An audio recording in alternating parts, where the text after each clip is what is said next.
Hi, welcome everybody and welcome to my channel. My name is Rainer. I'm a German booktuber living in Sweden, booktubing about books written in English.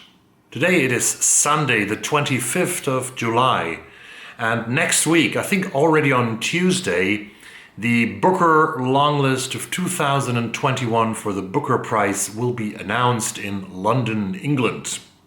I have seen a couple of videos from other booktubers, from Eric Carl Anderson, from KD Books, and there might be more videos out there with predictions. I'm going to look them up, I'm going to link them down below. But today, my dear friends, you get the Longlist prediction video of 2021. Let's get started.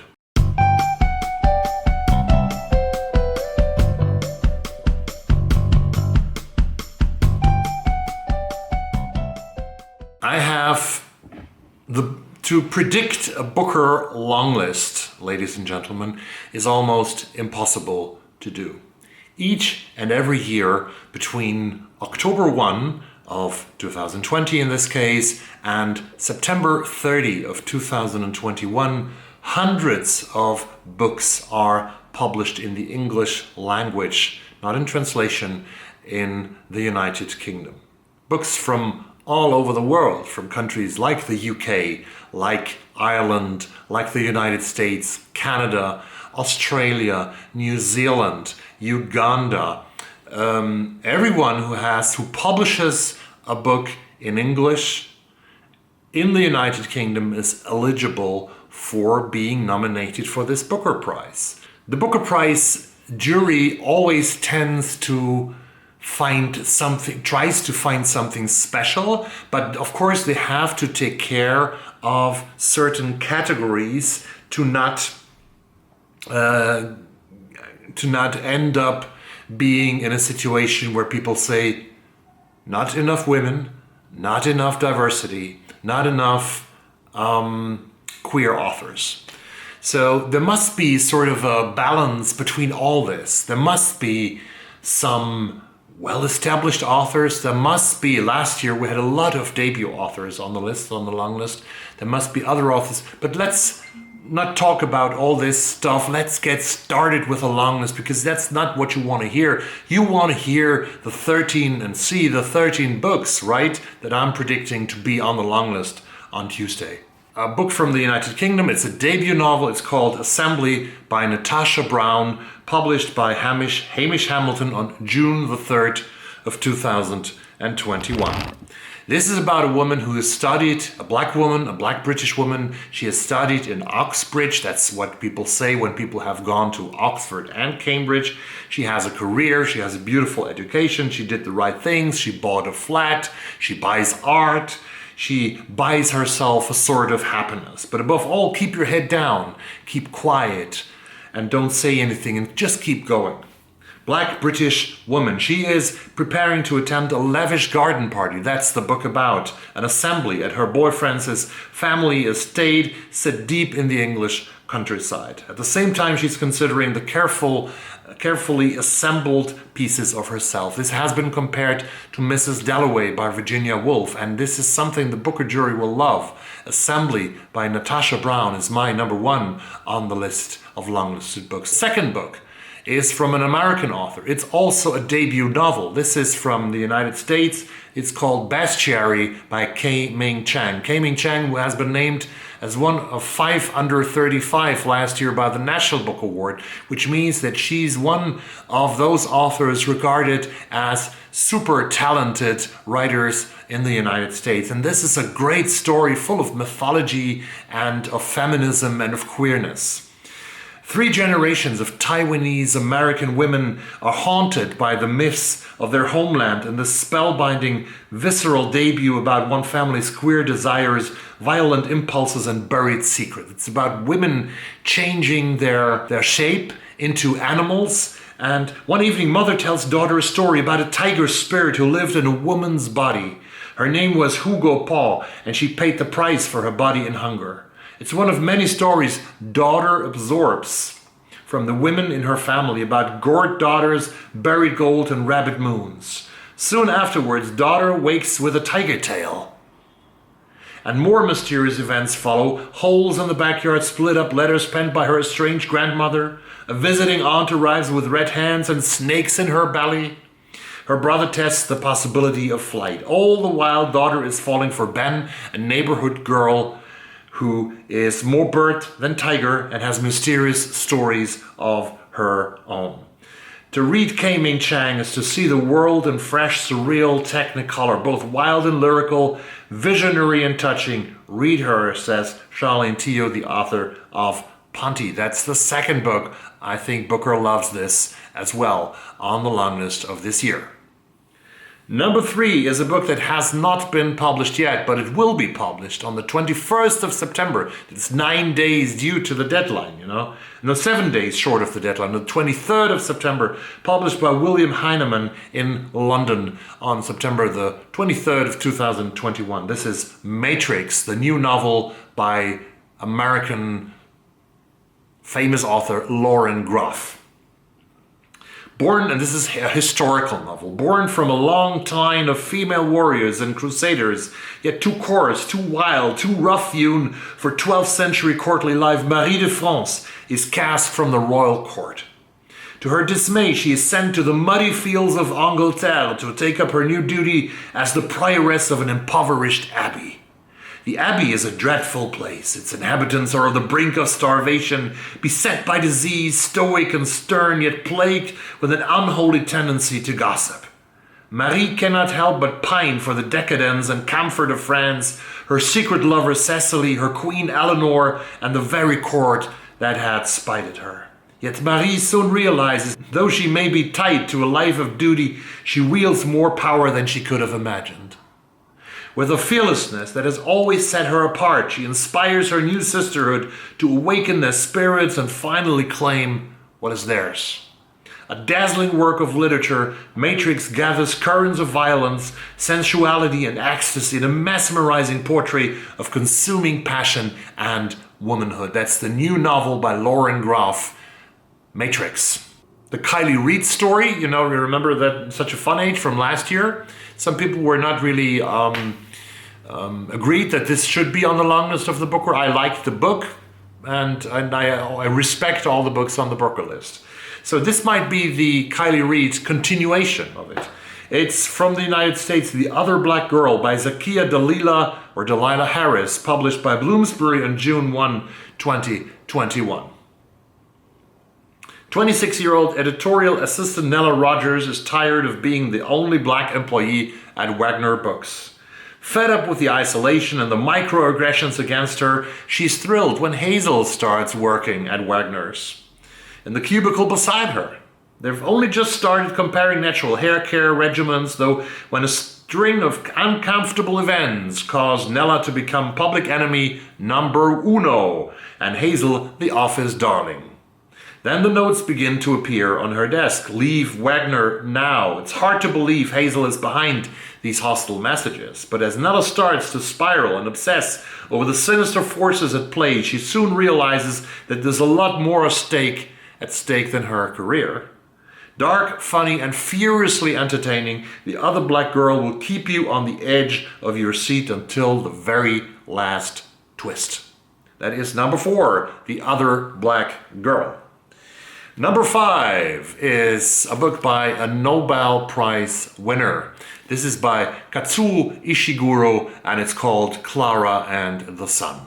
And I'm able to read to you the first paragraph of this book, part 1.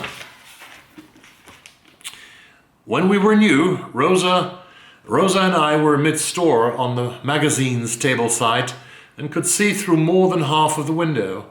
So we were able to watch the outside, the office workers hurrying by, the taxis, the runners, the tourists, Beggar Man and his dog, the lower part of the RPO building. Once we were more settled, manager allowed us to walk up to the front until we were right behind the window display, and then we could see how tall the RPO building was. And if we were there at just the right time, we would see the sun on his journey, crossing between the building tops from our side over to the RPO building side. Klara and Rosa, Klara and the Sun, are beings of artificial intelligence that is in a novel by Kazuo Ishiguro that is set in the future, where artificial intelligence, slow Reiner, artificial intelligence is playing a totally different role than today. A much more important role, I guess. Klara is one of these artificial friends that you can have with outstanding observational qualities. Watches carefully the behavior of those who come in to browse and of those who pass in the street outside. She remains hopeful a customer will soon choose her, but when the possibility emerges that her circumstances may change forever, Klara is warned not to invest too much in the promises of humans. In Klara and the Sun, his first novel since winning the Nobel Prize of Literature here in Stockholm, Sweden, Kazuo Ishiguro looks at our rapidly changing modern world through the eyes of an unforgettable narrator to explore a fundamental question: what does it mean to love?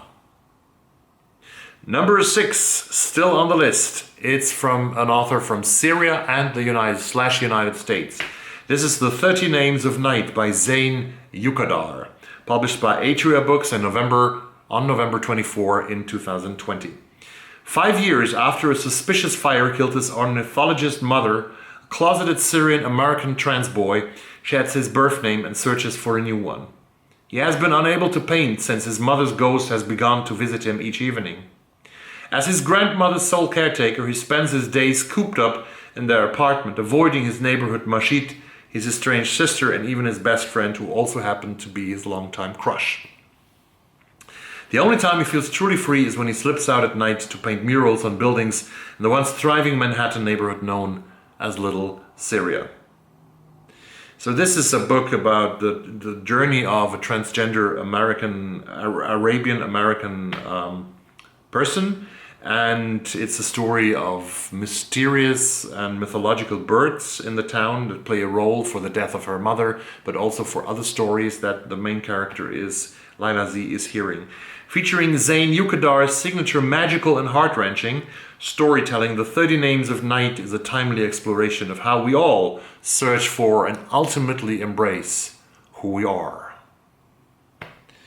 Number 7 is a book that I have read. It's a book that I loved, a book that I gave 5 stars, and a book that I absolutely demand to be on this list, and even on the National Book Award list. So it's from the United States. And this is How Beautiful We Were by Imbolo Mbue. This is a book published by Canongate on March 11, 2021 in the UK. I had it from the library. This is a book about an African village called Kosava and its inhabitants, and it spans over 4 decades from 1980 to 2020.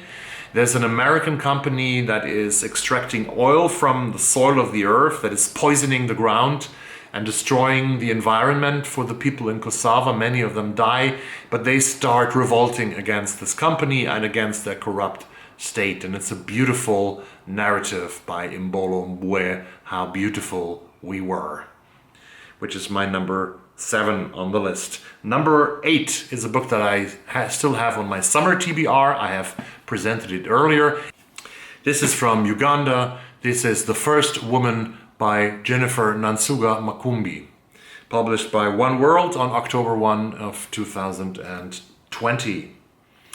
And once epic and deeply personal, the second novel from prize-winning author Jennifer Makumbi is an intoxicating mix of Ugandan folklore and modern feminism that will linger in the memory long after the final page. As Kirabo enters her teens, questions begin to gnaw at her, questions which the adults in her life will do anything to ignore. Where is the mother she has never known? And why would she choose to leave her daughter behind?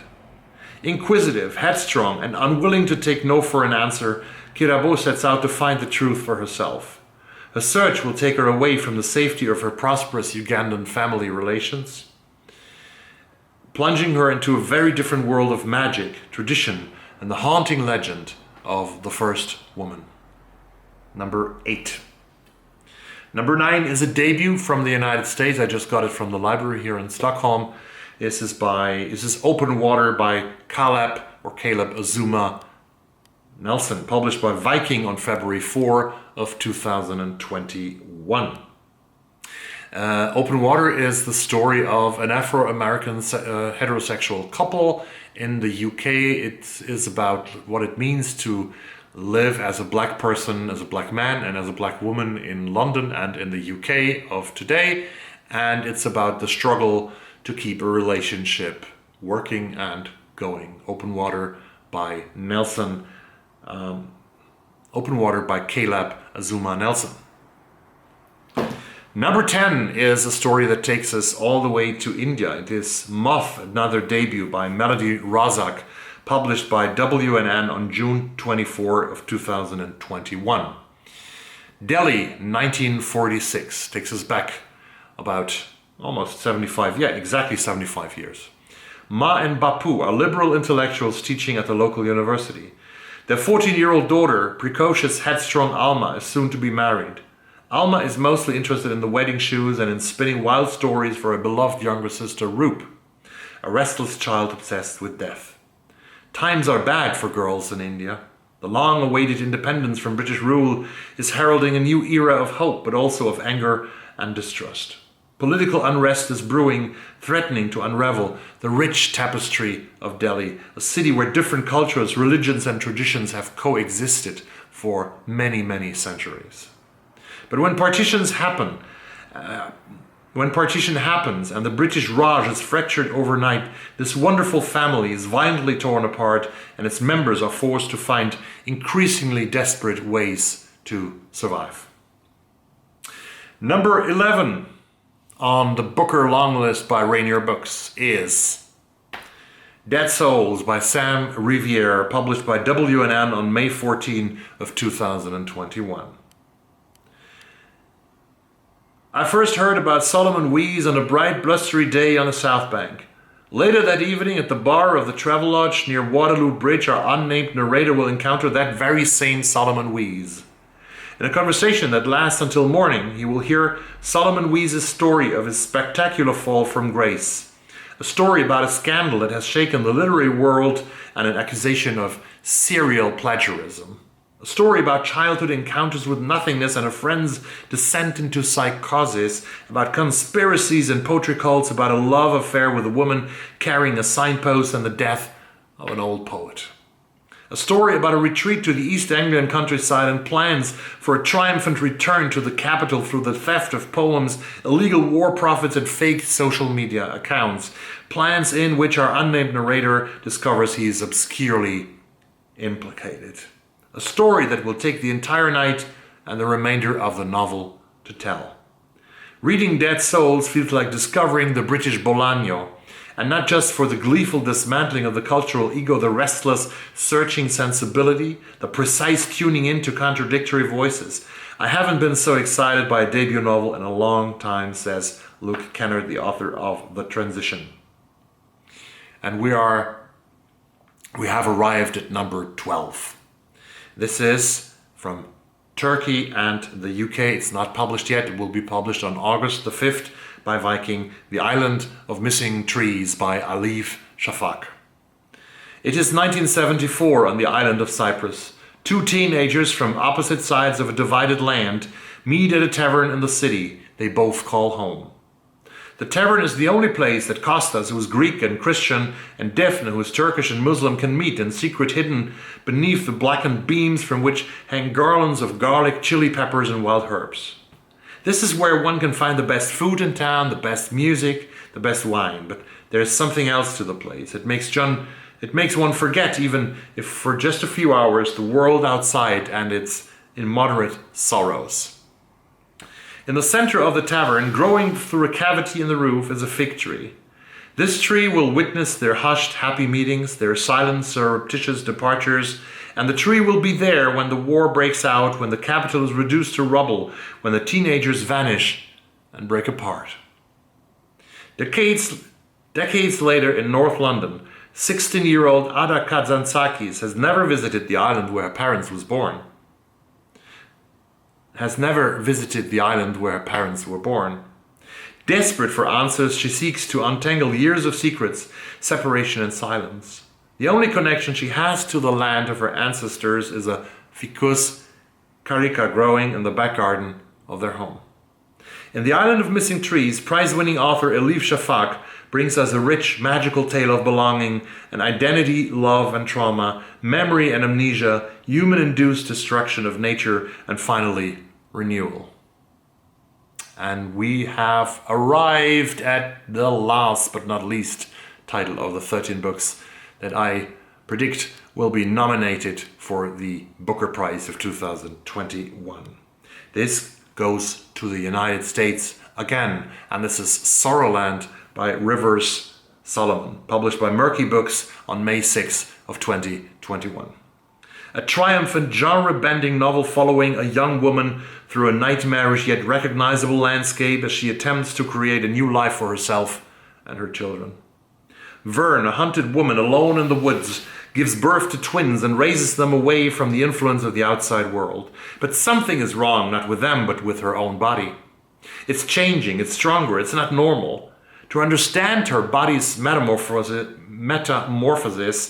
Vern must investigate the secluded religious compound from which she fled, and the violent history of dehumanization, medical experimentation, and genocide that produced it. In the course of reclaiming her own darkness, Vern learns that monsters aren't just individuals, but entire histories, systems, and nations.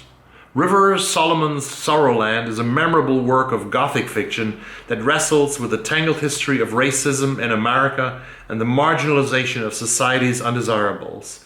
It is a searing, seminal book that marks the arrival of a bold, unignorable voice in American fiction. Whoosh! This was it. These were the 13 titles. It took me weeks, it took me months, it took me days and nights and so many hours to figure this list out with a special formula that I created. No, I didn't. I'm sorry. But no formula. There's no formula for the Booker Prize jury, right? But I tried to find 13 books that could make it to the long list, and I would be happy if 1 or 2 or 3 would end up on the real long list that is published on Tuesday. I will publish a live reaction to the long list. That I can tell you, that I promise. Thanks very much for watching this one. Please comment down below what is on your long list as a mandatory piece of work and what you wish would be nominated for the Booker of 2021. Thanks very much, and I hope to see you very soon. Have a great Sunday and be safe. Bye-bye.